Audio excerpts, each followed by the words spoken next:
membawakan healer hero, pertanda mereka ingin tifa jangka panjang. Angela lawan Rafaela, wah ini dia match up yang seru banget pastinya antara dua support. Tapi untuk jungle-nya Baxia dan juga Barats nih, Baxia harusnya lebih unggul kan di awal. Iya, diunggul di awal game. Ingat awal game, lagi dan lagi kita berbicara early game, level yang keempat dan setup turtle. Ya. Survivability adalah kunci dari kedua belah tim, 6,4. Ini adalah angka yang sangat-sangat netral, sangat-sangat sama. Karena memang secara drafting phase, teman-teman bisa lihat sendiri. Adanya dua healer yang nantinya akan memperpanjang nyawa dari masing-masing tim. Oke, yang penting Angela level 4 aja itu turtle pertama poin pentingnya. Oke, EVOS Glory melepaskan macan-macan putih terbaru mereka. Apakah Dewa akan tercabik-cabik atau bahkan Dewa United Esports akan menenggelamkan EVOS Glory ke dalam tanah? So, MPL Arena pada tepuk tangannya! Let's go ke the lane of down. Wah ini untuk match up dari gold laner. Balik lagi senior melawan junior. Mungkin dari experience, pengalaman, Watt lebih unggul. Tapi dari poin hero masih tetap nih Natko yang pegang. Ya, Natko sedikit mengungguli dari segi laningnya. Karena Bruno versus Cloud kita tahu sendiri rumusnya kalau critical damage di early game. Di level yang kedua aja Natko udah bisa ngelakuin zoning dengan sangat luar biasa. Tapi Watt membutuhkan bantuan entah dari Drian atau bahkan mungkin dari Gary.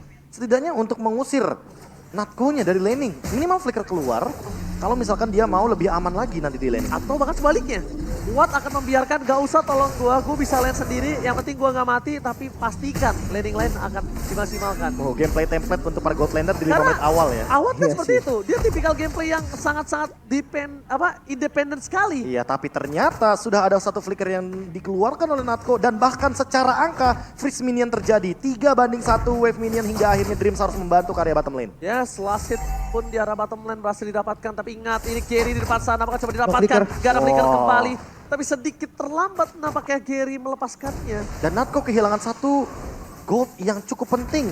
Apalagi dia menggunakan Master Assassin, dia harus offense di early game nih Lim. Makanya kan, tadi dia cukup kaget sih di flickerin sama Drian soalnya kan. Jadi mau gak mau dibuang flickernya dan tanpa flicker menurut gue ya Rafaelanya harus nempel. Kalau mau diagresifin, kalau enggak ya udah sama-sama farming. Ya sampai-sampai kali ini Anavel juga bergerak ke rotasi yang sama.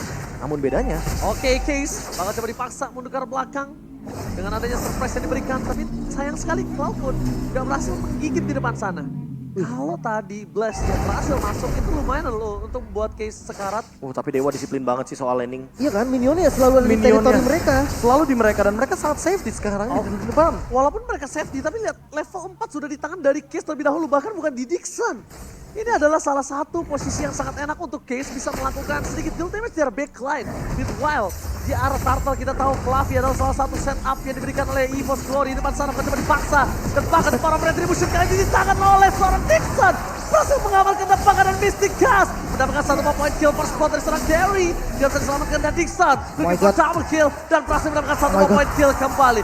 Dixon save the day dengan Turtle dengan double kill. Membuat para pasukan dari EVOS setidaknya kali ini mereka kalah cuma setengah. Pertarungan sang XP laner. Kedua XP laner yang sangat-sangat galak di Turtle yang pertama bahkan double kill. Di secure loh Be untuk 2 XP laner. Kalau ngomongin soal XP lane, jujur Fluffy kayaknya nggak kaget. Tapi Dixon mengimbangi Fluffy, ini yang menarik tentunya.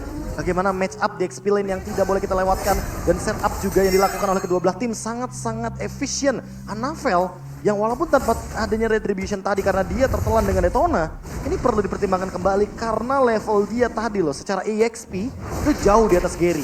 Dan sekarang rotasinya dia manfaatkan dengan maksimal. Mungkin ganking di XP lane bisa terjadi, mungkin bahkan ganking di gold lane bisa tercipta kembali. Karena apa? Karena Natko-nya sudah ready dengan flicker yang dia miliki. Tapi bedanya sekarang, Dreams ada di setup tersebut di area gold lane. Oke, Natsuko harus gimana caranya dia bisa memaksimalkan pasif yang dia miliki. Karena dia sudah tertinggal possibility ke arah satu level saja. Tadi hampir bisa 2. Dan yang sangat dimanfaatkan oleh sosok Natsuko adalah dia freeze yang nggak bisa dilakukan lagi sekarang. Kalau misalnya Cloud yang di freeze itu juga bisa tidak terlalu impact karena Cloud punya power mobility. Dan bahkan kayaknya udah mulai rotasi dual lane nih. Ini jatuhnya lumayan early loh buat Watt mainin lane seperti ini. Tapi kalau buat Watt kayaknya nggak early banget sih Be. Turtle pertama aja di match pembukanya Dewa, join dia Be. Dan bahkan ini dia salah satu alasan kenapa Watt diberikan ruang yang sebebas itu loh ya. Lihat bushnya dipegangin semuanya. Bahkan laningnya pun ditahan terlebih dahulu. Goldnya nggak mau dihancurkan dengan cepat untuk katapultnya. Sehingga di setup turtle yang kedua sepertinya akan ada tim fight 5 lawan 5. Oke, 5 lawan 5 kita bakal lihat secepat apa para pasukan dari DXP Lane yang coba untuk datang ke arah Turtle. Karena setup telah dilakukan oleh kedua belah pihak. Gary dan juga Anavel telah menunjukkan batang hidungnya. Melihat ini semua, pergerakan dari Super Out Supriyadi di arah Gold Lane-nya yang masih show the map. Itu adalah sebuah titik probable. Seperti tandanya, tim fight kali ini akan cukup problem untuk para pasukan dari tim EVOS. Dia di depan sana, langsung habis digas. Berhasil mendapatkan satu retribusi didapatkan oleh Anavel. Out of nowhere, Anavel tetap berhasil mendapatkan dampak blast dari from Super Out Supriyadi. Kurang berimpact, dengan sebelum cukup. Tapi Dixon berhasil mendapatkan Tris. Dan Anavel terperangkap di depan sana. Dampaknya Dixon harus mundur ke arah belakang. Karena Drian untuk yang bisa memanfaatkan posisi kali ini dengan Fluffy yang cukup power. Mereka cuma bisa buying time, gak ada poin lebih. 1,5 poin dan bahkan menurut aku ini masih setengah poin, Prof. Wah, ini harusnya udah expect sih teman-teman dari EVOS Glory kalau seandainya Watt bisa join di team fight. Karena dia udah sempat stay dan show di area bottom lane, tapi Natko mendapatkan objektif secara paksa 1 hit lagi. Dan Dipaksa, akhirnya kan? mendapatkan top turret, setidaknya tidak mendapatkan kerugian yang benar-benar merugikan banget bagi EVOS Glory. Untuk kali ini setidaknya goldnya masih bisa dikejar, hanya saja menurutku secara individual karena Natko udah punya Husklaw, dia setidaknya udah bisa dilepas sendiri untuk farming dan Dreams hanya melakukan mirroring aja di bagian dari area river. Yang penting expect aja sih sama hardguardnya Angela kan. Karena kalau sampai salah move sedikit dari gold lane-nya, gua rasa Watt nggak akan ragu sih buat lompat ke depan, DMI, hardguard, kayak solo kill sangat possible. Apalagi kita tahu Awat ya. Iya kan? Apalagi kita tahu Awat dia berani bertukar, bahkan dia kadang suka ada calculate, tukar 1 dengan 2. Iya. Dengan keberanian seperti itu cukup harusnya mengkhawatirkan si Profesor KB. Ya, apalagi dengan perbedaan gold yang kali ini sudah mulai di-build pelan-pelan ya. Walaupun EVOS Glory menang secara keseluruhan tim, tapi Watt masih mengungguli dari segi goldnya di bagian nomor 1 by UBS Group. Dan kali ini untuk mengejar ketertinggalan tersebut butuh satu kali team fight lagi dari EVOS Glory. Setidaknya untuk men-shutdown Watt-nya atau menekan farming dari Watt. Biar dia nggak dapetin far lane atau lane jauhnya. Yes, itu adalah sebuah keputusan yang tepat tapi sulit untuk diaplikasikan. Makanya nih, di turtle selanjutnya perbedaan level sebenarnya nggak ada dari kedua jungle. Tapi setupnya menurut gue mid laner, Cloud Kun ini lebih pasti untuk efek sisinya daripada Case. Yes, tapi kalau ngomongin dari segi positioning, sekarang yang sangat diunggulkan adalah para pasukan dari Dewa. Lihat, Awat bisa cover dengan sangat cepat. Posisi poking damage dia cukup berarti untuk membuat Anavel sekaratul maut. Walaupun kita tahu dengan ada Drift di sana. Sama-sama punya healing, sama-sama punya support. Tapi kondisi saat ini yang sangat diuntungkan oleh EVOS adalah mereka masih punya stack dari Natsko. Stackingnya kalau Natsko datang abis clear minion, ini yang porak-porandakan Dewa. Iya ya, stack 10 critical damage dan itu akan menambahkan power spike lagi untuk permainan front to back top lane. Guard. Dan ini dia yang telah diberikan oleh seorang Lim. Informasi telah diberikan langsung di cover dengan seorang Dreams. Membuat Natsko selamat. Tapi 2 flicker telah keluar. Memberikan sedikit impact terhadap turtle yang didapatkan para pasukan dari tim Dewa. Setup bukan dilakukan oleh YXP. Setup dilakukan oleh Marsman. Itu dia, hardguard. Cloud ya, Cloud itu bisa banget emang untuk zoning kayak di bagian belakang tadi. Tapi bayarannya adalah bottom lane. Mereka ngelepas bottom lane dan Fluffy yang langsung take over dari turretnya. Is it worth it? Iya, sebuah pertukaran yang sebenarnya cukup worth it untuk teritorial. Karena Baxia ini tipenya kan ganking dan mau nggak mau semua bush yang bisa dikendalikan di area bottom lane harus mereka maksimalkan. Cuma kalau di trade sama top lane menurutku sama aja bohong sih Lim di sini. Masih aman sebenarnya. Untungnya masih aman. Nah, masalahnya ini dia nih. Fluffy, dia tipe XP lane yang memang ngotot banget untuk far lane, Be. Dia akan jauhin lane sebisa mungkin, pokoknya dia nggak boleh sampai kalah move. Dan tadi udah sempet termakan nih. Makanya lihat dari poin item juga, Ciki jelas lebih unggul. Iya, 700 gold di atas dari Dixon. Apalagi dalam keadaan seperti ini Dixonnya juga tidak fokus kepada laning. Jadi kali ini akhirnya ada penugasan dari Watt yang akan memegang lane dari turretnya. Sementara untuk Drian kayaknya bakal ditugaskan untuk melakukan clear di area lane jauh agar nantinya dia bisa hadir tiba-tiba dengan menggunakan hardguard. Dan Fluffy secara paksa melakukan pressure di area dari orange top. Ini akan membuat perbedaan level dari Gary dan juga Anavel makin ada sedikit gap. Ya, dua support yang itemnya berbeda. Flash of Dosis menjadi item prioritas untuk Drian, tapi dari Dream sendiri Necklace of Durance-nya. Iya, dia malah ingin nge-counter dari Driannya. Karena kalau misalkan Drian fokus ke Flash of Dosis juga sama-sama adu heal, yang bakal senang di sini adalah Anavelnya. Karena Anavel udah punya life band duluan dari segi pasifnya, dari Baxia Mark. Sementara kalau kita adu dengan Necklace of Durance, setidaknya semuanya jadi imbang, semuanya jadi fair. Kalau ada yang melakukan hit terhadap Anavel. Setidaknya nantinya Drian juga bisa menimbulkan efek yang sama. Dan ditambah lagi dengan dominance ice dari Dixon, attack speed yang dimiliki dari Natko akan terdinai ketika nanti Natko akan terzoning. Agak menarik nih, lihat permainan makro dari EVOS. Lihat, dia walaupun dalam kondisi yang tidak terlalu baik-baik banget, tapi dia lihat udah setup menuju ke arah Lord. Mereka selalu objektif gaming, bahkan dengan Anavel yang tadi menggagalkan perfect turtle di tangan dari Dewa, itu adalah sebuah keputusan yang sangat tepat. Tapi kali ini improve gameplay yang luar biasa sih, Lim, menurutku. Ini jauh sih. Iya kan? Kelihatan banget memang dari keduanya nih well prepare banget. Dari hero-nya, dari konsep mainnya. Tapi jujur nih match up yang kurang bagus sebenarnya untuk Watt. Cici melawan Cloud yang dimana posisi Cloud-nya pun baru jadi 2 item, Be. Ya bahkan belum win of nature, belum ready juga kayaknya untuk 1v1 ketika berhadapan dengan Cici. Mau nggak mau kayaknya Fluffy akan menjadi salah satu ancaman untuk Ward. Tapi meskipun begitu, Oke. Case menjadi sosok yang bisa dimakan. Tapi Van Slash Protection! Langsung ada Mystic Gas dari belakang. Wombong kamu coba blessing. What? Akan Superawan. Supriyadi berhasil mendapatkan 1 point kill. Lihat dia camping ke arah belakang. Gak peduli apapun yang terjadi. Fokuskan Lord yang mereka miliki. Tapi Kalkun udah gak punya lagi Eternal Guard. Membuat dirinya harus bertahan dan gak ada flicker untuk menyelamatkan dirinya. Ingat, ini juga sebuah kendala loh, Lim. Iya, mereka harus reset dulu. Oh, Fluffy. Masih bisa dapat. One best move from Fluffy. Dari dulu sosok EXP laner yang tidak kenal takut kali ini menunjukkan kualitasnya, Lim. Ya, Lordnya kembali ditarik kali ini oleh Dewa United. Mereka tahu Natko belum ada dan baru OTW jalan ke arah Lord. Mereka bisa pegang teritorinya, tapi ya karena lagi-lagi ada Rafaela yang selalu bisa nge-recover darah dari teman-teman EVOS. Ya mereka juga harus tetap penuh perhitungan.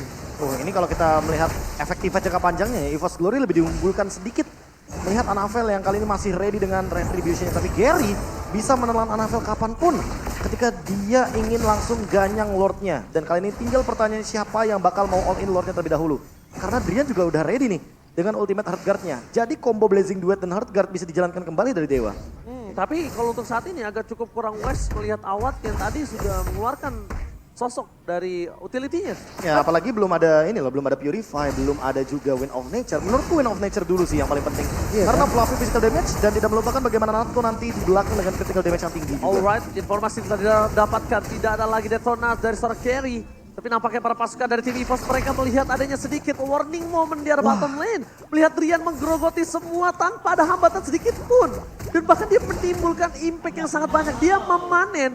Dan kalau ini bisa sampai memecahkan pasif turret di arah bottom lane, ini kemungkinan besar Giri akan all in terhadap Lordnya. Wah, kalau tiba-tiba ada yang datang ke bagian bawah, gua rasa dari Dewa akan mulai nabrak 4 lawan 5 menjadi hal possible. Show the map kali ini membuat para pasukan dari tim Dewa sadar di depan sana tidak akan ada equal dari segi jumlahnya. Dan bahkan para pasukan dari tim Dewa masa tiba terlebih dahulu blessing dari Pemawat. Kali ini berhasil mendapatkan Danko. Meanwhile, para pasukan dari tim Dewa mereka memporak-porandakan dan bahkan 2 point kill didapatkan. Akan ada 1 point kill lagi menuju ke arah seorang Fluffy. Tadi terlalu jauh dari Eternal Guard for nothing. Gak ada yang berimpact dari Eternal Guard yang telah keluar saat ini. Dimulai dari show-nya Fluffy di bagian bawah menjadi genderang perang juga pastinya untuk Dewa United. Mid turret-nya dapat dan wah sudah mulai dengan taunting ya. Oke, sepertinya saya adalah Oke. salah satu orang yang cukup jarang melihat Watt untuk menunjukkan taunting. Tapi apakah ini salah satu impact dari strategi? Oh mungkin lebih tepatnya karena kalau kita lihat tadi ya yang melakukan draft adalah Coach Cassius dan Yes. juga Coach Strategy. Dan kalau kita lihat sedikit bagaimana impact dari Blazing Duet Heartguard tadi kayaknya harus ada yang stop Watt-nya. Masalahnya nggak ada efek knock up airborne sama sekali. Tapi bener Satu-satunya efek knock up airborne adalah Eternal Guard dan itu benar sekali. Kapan kita lihat Watt taunting? Jarang Liv, banget. Dia kayaknya lebih mementingkan untuk gerakan-gerakan tambahan yang mungkin untuk mendapatkan gold atau bahkan mungkin rotasi daripada recall-recall. Yes, dan bahkan lihat informasi pun telah didapatkan tidak adanya Eternal Guard mau tidak mau untuk sedikit mendelay. Tapi mendelay yang dia lakukan saat ini adalah membuat 3 wave akan mendorong secara bersamaan. Itu impactnya plus minus. Dan bahkan lihat di arah bottom lane, Mystic Gas dikeluarkan tidak bisa diselamatkan kembali kalau mereka mendapatkan best turret. Dan bahkan damage-nya terlalu Kapan? besar. Super Awat terlalu dalam untuk masuk dan ingat, ini masih punya possibility untuk comeback. Konsep. Tapi turretnya udah hilang, Lim. Makanya di konsep dengan long range damage case sangat-sangat handal pastinya bermain dengan hero yang punya jarak serang jauh, Giv, Marsha, dan Gord salah satunya punya range dan makan depan deh. Konsep mirip sama Suns tadi. Iya, permainan front to back, apalagi dengan adanya Glowing One yang kita tahu sendiri, walaupun nantinya akan ada Radiant Armor atau bahkan ada Shield, setidaknya untuk memakan persenan HP, ini bakal jadi poin yang positif karena kita tahu Baxia ini HP-nya tebel banget. Banyak banget. Dan permainan Glowing One di secondary item seperti ini dipadukan lagi dengan Ice Queen One.